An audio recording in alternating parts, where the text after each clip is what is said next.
सभी पत्रकार बंधुओं, सर्वप्रथम मैं आपको धन्यवाद देना चाहता हूं कि आपने समय निकाला और कांग्रेस पार्टी की इस प्रेस वार्ता में आप आए।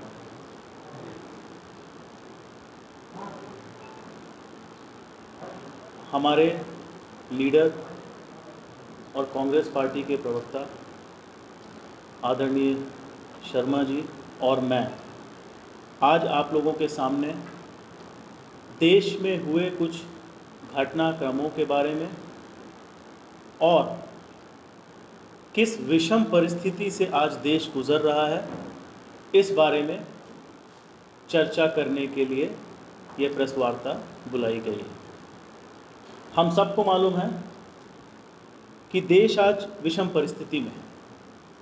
देश के प्रधानमंत्री श्री नरेंद्र मोदी जी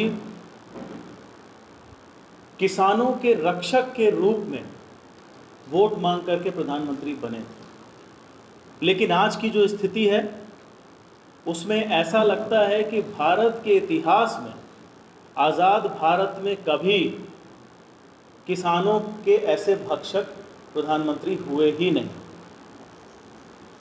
थोड़े घटनाक्रम हम देख लें इस सरकार के, NDA 2 के, नरेंद्र मोदी जी 2 के। PSU बेच दी गई,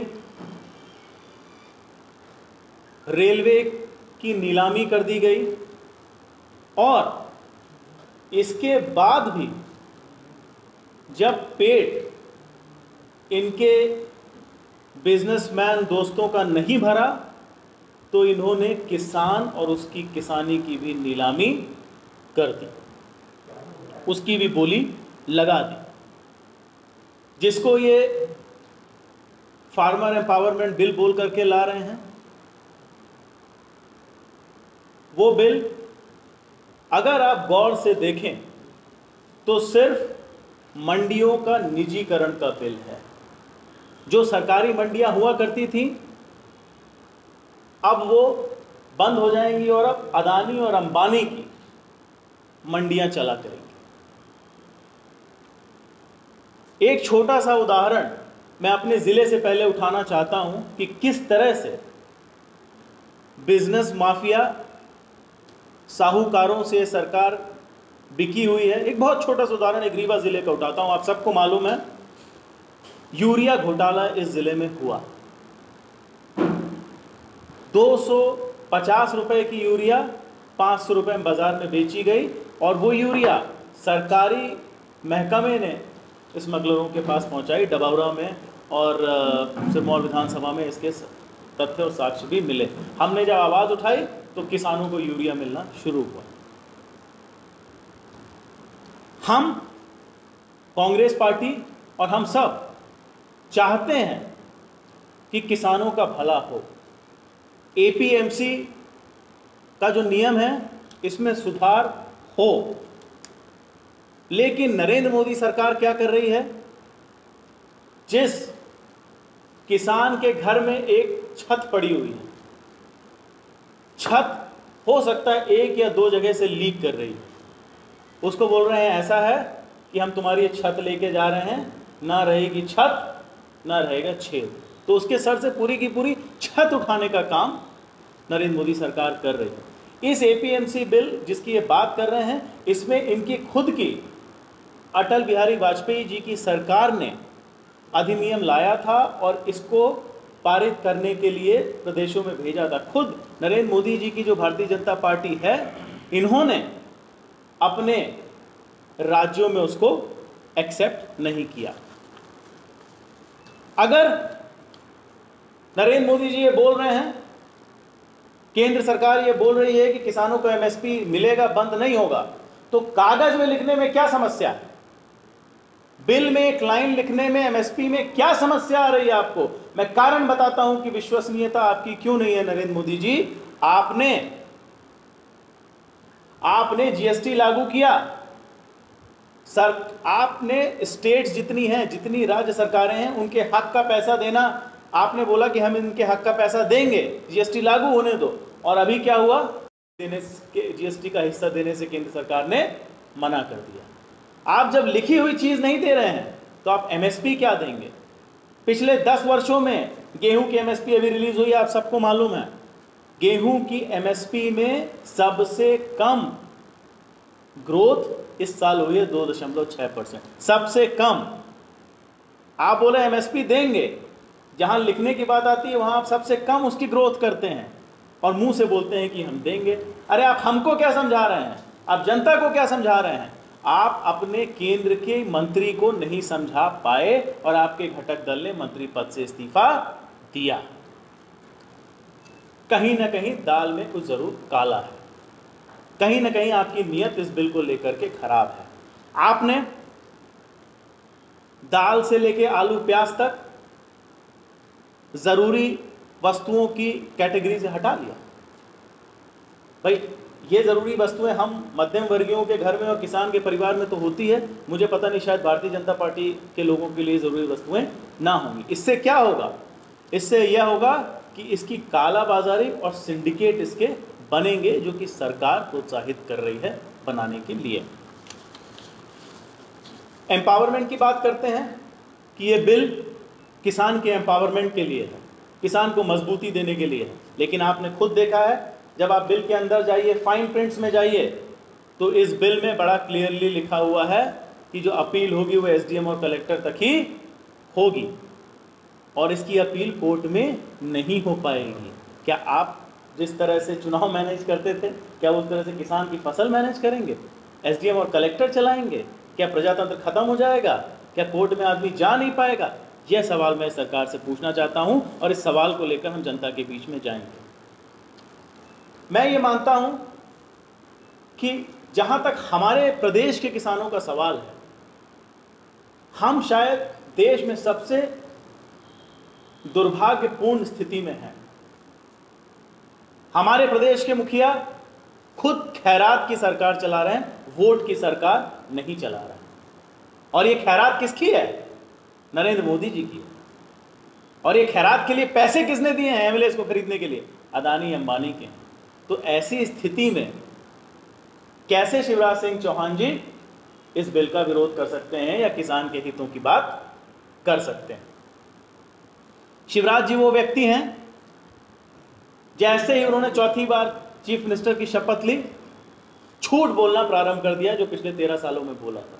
चीख चीख कर, अनर्गल भाषा का उपयोग करके आदरणीय कमलनाथ जी के बारे में बोला कि इन्होंने वादा खिलाफी की है और इन्होंने किसान का कर्जा माफ नहीं किया है। लेकिन अभी 2 दिन पहले क्या देखा हम लोगों ने देखा कि इन्हीं की सरकार ने, इन्हीं के मंत्री ने विपक्ष के एक सवाल में जवाब दिया कि 26 लाख किसानों का कर्जा माफ हो चुका है। 26 लाख। तो मैं कमलनाथ जी की मांग को दोबारा दोहराता हूं और बोलता हूं कि शिवराज सिंह चौहान सामने आए और ना केवल चुनी हुई सरकार से माफी मांगे, ना केवल कमलनाथ जी से माफी मांगे, बाकी उन 26 लाख अन्नदाताओं को बरगलाने के लिए उनसे भी माफी मांगे। ये मैं शिवराज सिंह चौहान जी से बोलना चाहता हूं। हम आते हैं जिले में। जिले की तो बात ही हमारी न्यारी है। हमारे जिले के जनप्रतिनिधि इतने पंगु हैं कि इस जिले ने 100% सीट दी, लेकिन वो एक मंत्री पद लाने में सफल नहीं हो पाए। तो जो एमएलए एमपी अपने खुद के लिए पद ना ला पाए, वो किसान क्या मदद करेंगे? इतना बड़ा यूरिया का संकट हुआ, एक शब्द आवाज यहां के विधायकों की और सांसद की नहीं निकली क्या? नहीं निकली। एक शब्द इन्होंने किसान के लिए नहीं बोला, ना ये खड़े हुए।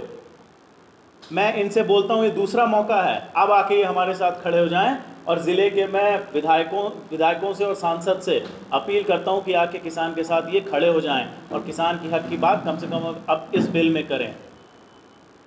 मैं, जहां तक मेरा सवाल है और ज़िले का सवाल है, मैंने ये निश्चय किया है कि मैं पूरे रीवा ज़िले में हर एक पंचायत में जाके किसान परिवारों से मिलूंगा, इस बिल की चर्चा करूंगा और उनसे स्वयं उनसे पूछूंगा उनके हित में है या नहीं है।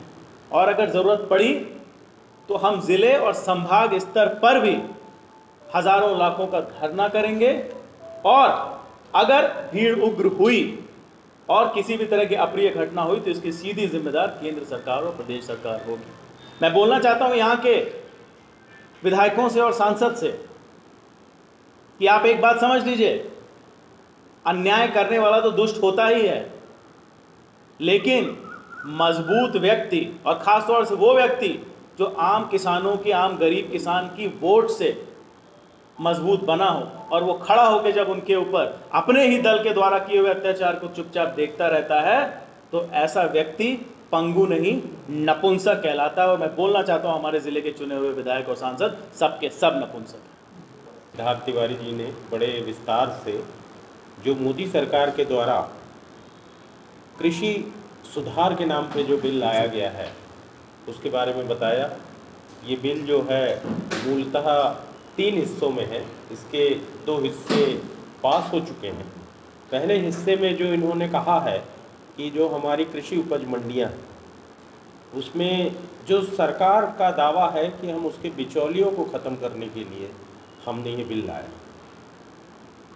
साथियों, ये जो प्रश्न उठा है कि बिचौलिए ख़त्म करेंगे, इसमें सबसे पहली बात तो मैं ये ध्यान दिलाऊंगा, आप सब लोगों को मालूम है, जैसा कि आप सब एग्रीकल्चर और खेत से जुड़े हुए लोग हैं, कि पहले भी मंडी में केवल 15% ही अनाज पहुंच पाता था।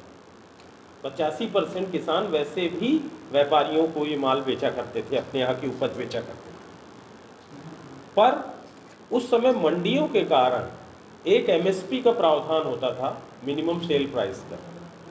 मिनिमम सेल प्राइस एक मार्गदर्शक सूचक हो जाती थी किसान के लिए। किसान से एक व्यापारी जब बोलता था कि गेहूं आप हमको 1400 रुपये दे दीजिए, तो कहता था भैया मंडी तो हमको 1950 रुपये दे देगी, 100 रुपया कम ले लो, इतना कम नहीं दोगे। तो वो एमएसपी जो है अब खत्म हो जाएगी। सबसे अधिक एमएसपी अगर खत्म करना, जैसा कह रहे हैं लोग कि एमएसपी नहीं खत्म होगी, प्रधानमंत्री का खुद बयान है, तो मेरा कहना है कि इसमें एक सुझाव क्यों नहीं करते, जो किसान की मांग है, जो विपक्षी पार्टियों की मांग है, कि आप वो जो प्राइवेट मंडीज को आप ये खरीद के राइट्स दे रहे हो उनके साथ एमएसपी का प्रावधान उसमें कर दीजिए कि भाई मिनिमम इससे कम में कोई भी प्राइवेट कंपनी किसान की उपज नहीं करेगी। दूसरा जो एक महत्वपूर्ण है, जिस पे अभी इन्होंने सिद्धार्थ तिवारी जी ने भी बोला था कि कोई इसका रेगुलेशन नहीं है, कोई नियम नहीं। आप एसडीएम और तहसीलदार के कोर्ट में ले जाना चाहते हैं, अगर कोई विवाद होता है तो विवाद को हमारे ख्याल से न्यायपालिका में ही जाना चाहिए और समयबद्ध तरीके से उसका निराकरण किया जाना चाहिए। ये इस बिल की जो 2 बड़ी खामियां। अब कुछ एक ऐसी चीज़ों के बारे में मैं आपका ध्यान आकर्षित करना चाहूँगा। पहली चीज़ तो ये है कि इन्होंने कहा कि मंडियों, हम किसान को डायरेक्ट इस बात की सुविधा देंगे। जो इनका दूसरा विधेयक है वो ये कहता है कि जो उपज है उसको प्राइवेट एंटरप्रेन्योर्स, जो आपके कारपोरेट्स हैं, वो सीधे खेत पे खरीद लेंगे। खेत पे खरीद लेने का मतलब ये समझ रहे हैं आप कि वो खेत जो है कारपोरेट्स के कंट्रोल में आ जाए। एक बड़ा महत्वपूर्ण बिंदु है इसमें कि किसी कारपोरेट ने किसी किसान से 5 साल का अनुबंध किया, उसने 5 साल भारी फर्टिलाइज़र का यूज़ करके, खाद का यूज़ करके, कृत्रिम खाद का यूज़ करके और उसका प्रोडक्शन बढ़ा दिया और बंजर करके वो भूमि छोड़ दी। खेत की अगर उर्वरा शक्ति खत्म हो गई तो इसकी जिम्मेदारी कौन लेगा? ये एक विशेष बात है। इन सब के लिए प्रावधान होने चाहिए। और तीसरी जो मैं बात बोल रहा हूँ, जिस तरीके से बिल को लाया गया और जिस तरीके से बिल को फटाफट पास कराया गया। इस समय कोरोना महामारी है, आप देख रहे हैं वर्ल्ड कप नहीं हो रहा, आईपीएल बड़ी मुश्किल से हो पा रहा है, हर जगह आप आपने अभी तक पूरा देश भी खोला नहीं है। ऐसे समय में क्या हड़बड़ी थी ये बिल को लाने की? उसके पीछे मैं एक समय का संयोग की ओर आपका ध्यान आकर्षित करना चाहता हूँ। बहुत इम्पोर्टेंट संयोग है वो कि अभी अभी आपने देखा होगा अंबानी अडानी ने तय किया है कि फूड और एग्रीकल्चर के रिटेल स्टोर्स वो पूरे देश में खोलेंगे। ऐसा 6 महीने पहले से शुरू हुआ। तो क्या उनके रिटेल शोरूम खोलने का, रिटेल स्टोर्स खोलने का इस बिल से कोई संबंध तो नहीं है? इसके लिए क्रोनी कैपिटलिज्म एक शब्द होता है, वो है ही है कि ये पूरा इशारा है क्रोनी कैपिटलिज्म की ओर, एब्सोल्युटली इशारा कर रहा है। बिल्कुल क्रोनी एक कैपिटलिज्म गठजोड़ है सरकार और कारपोरेट्स के बीच में, जिसकी ओर ये इंडिकेशंस है। हमारी जो कांग्रेस पार्टी है वो सदैव से किसानों के साथ खड़ी रही है। हमारी आज भी किसानों के हितों में लाए गए किसी भी सुधार से कांग्रेस पार्टी को कोई परहेज नहीं है, कोई तकलीफ नहीं है। सिर्फ इस बात का है कि कुछ प्रावधान आप लागू करिए, इसको न्यायपालिका की जद में लाइए। दूसरी चीज़, इसके लिए कोई रेगुलेशंस होने चाहिए और मिनिमम खरीद प्राइस फिक्स करना चाहिए किसी भी कंपनी के लिए किसान के प्रोडक्ट को खरीदने के लिए।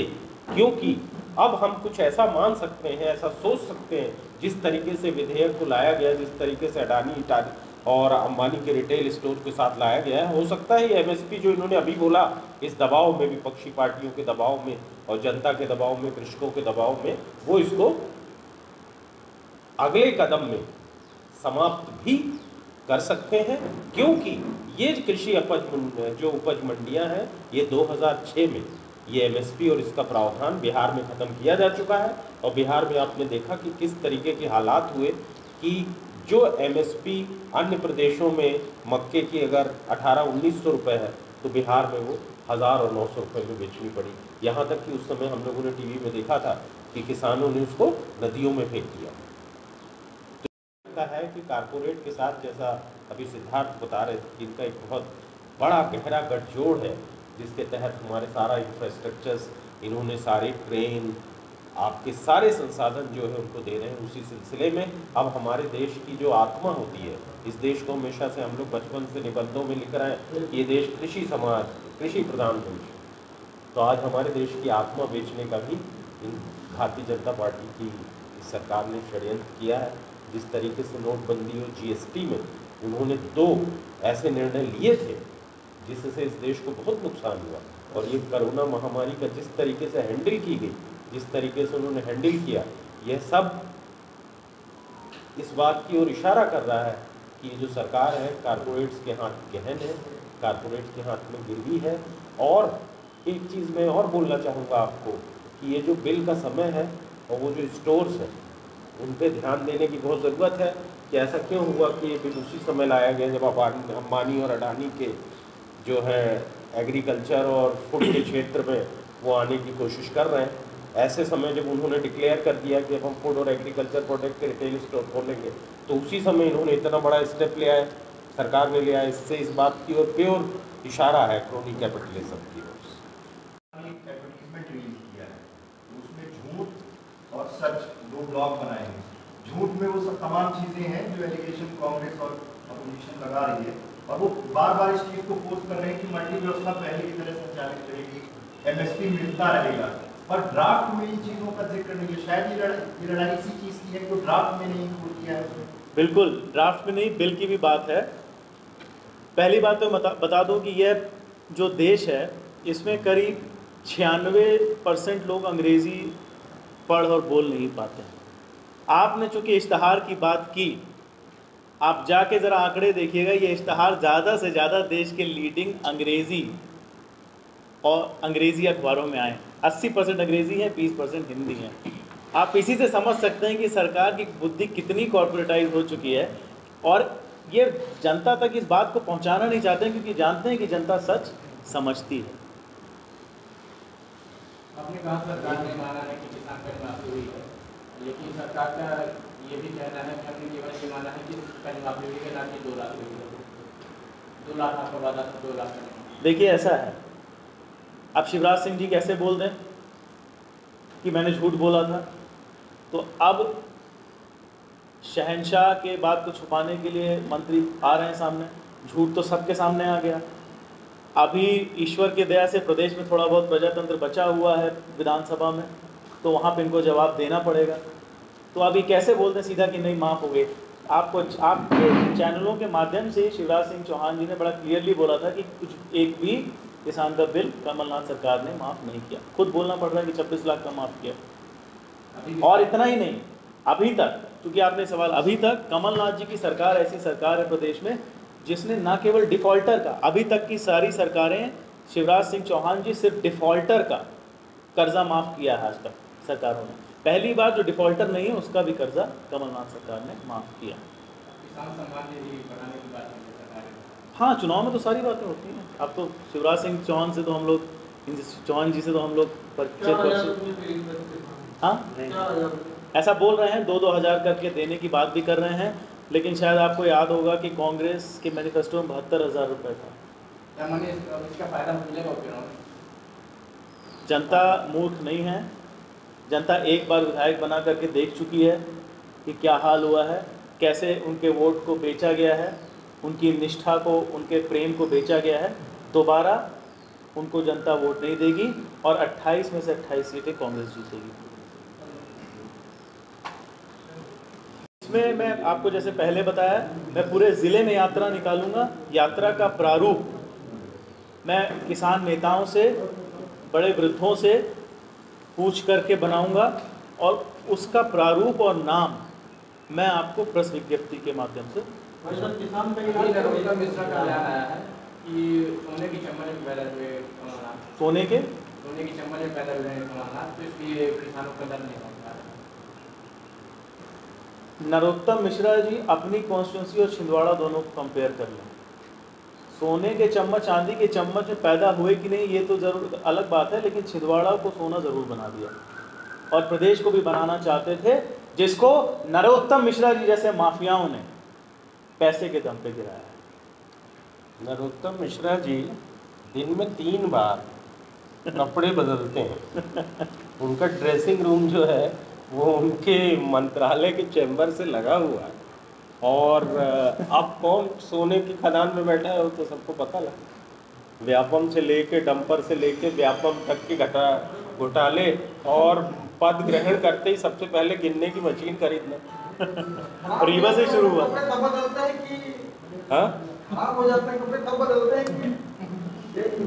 भाई खराब होने वाली जानकारी तो नहीं है। बाई इलेक्शन में एक सीट विन की है अनूपपुर, और ये जो किसान कर्ज माफी का मुद्दा है परसों से क्लियर हो गया है। क्योंकि ये एक्सपोज हो गया एक तरह से कि 26 लाख किसानों का कर्जा माफ हुआ, तो इसको कितना फोर्सली यहाँ पर प्लॉट करने की कोशिश होगी कि पब्लिक के बीच में ये चीज जाए। पूरी कोशिश, पूरी ताकत से करेंगे। और एक चीज़ और आपको मैं बताऊं, पब्लिक ने जो वोट दिया था 18 महीने पहले, वो शिवराज सिंह चौहान की मध्य प्रदेश की सरकार के खिलाफ किया था, ना कि ये विधायकों के चेहरे पे वोट हुआ।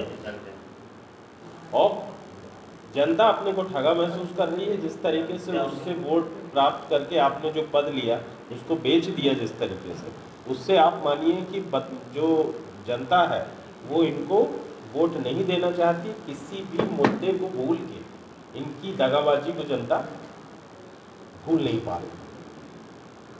संजय गांधी के बारे में बोलेंगे नहीं अलग से, उसके लिए देखिए क्या है कि मैं मुद्दों को डाइल्यूट नहीं करना चाहता हूँ। संजय गांधी के लिए न केवल बोलूँगा, किसान इलाज भी तो कराने जाएगा, वही मैं कह रहा हूँ, वही मैं आपसे कहना चाह रहा हूँ, इसीलिए कह रहा हूँ। संजय गांधी अलग से उस पर मैं प्रेस कॉन्फ्रेंस करूँगा और उस पर मैं क्या कार्रवाई करने वाला हूँ ये भी आपको, सब पे होगा।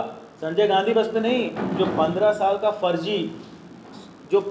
का फर्जी विकासवाद यहाँ चल रहा है, जिसके नाम पे ठेकेदारों का माफिया चल रहा है, जिसके नाम पे आपने देख लिया कि 200 करोड़ रुपए चौराटा से लेके सामान की रोड पे लग चुका है, उठा लीजिए आंकड़ा। और आज हालत क्या है रोड की। एक और बात मैं और आप बता दूं, चूंकि आपने सरकार के विकास की बात की है, बाईपास जो बना है चौराटा बाईपास, जा करके उसमें आप देखिएगा, उसका पहले तो उसकी गुणवत्ता देख लीजिएगा। उसमें पूरा पैसा सरकार ने ठेकेदार को दे दिया 5 साल में जो उसका ड्यू था, उसके बाद 1170 दिन यानी 3.25 साल फिर बढ़ा दिए हैं। उसका ड्यू खत्म हो गया था, कांग्रेस की सरकार में खत्म हो गया था। जैसे ये नई सरकार आई, बिना किसी लॉजिक के, बिना किसी एक्सप्लेनेशन के उसको वापस 3.25 साल के लिए 3.25 साल के लिए बढ़ा दिया गया। और इसमें इसमें यहाँ के भारतीय जनता पार्टी के बड़े नेता भी उस ठेकेदार के साथ शामिल हैं और इसमें कम से कम 100 करोड़ रुपए घोटाला है। इसको मैं उजागर करूंगा अलग से।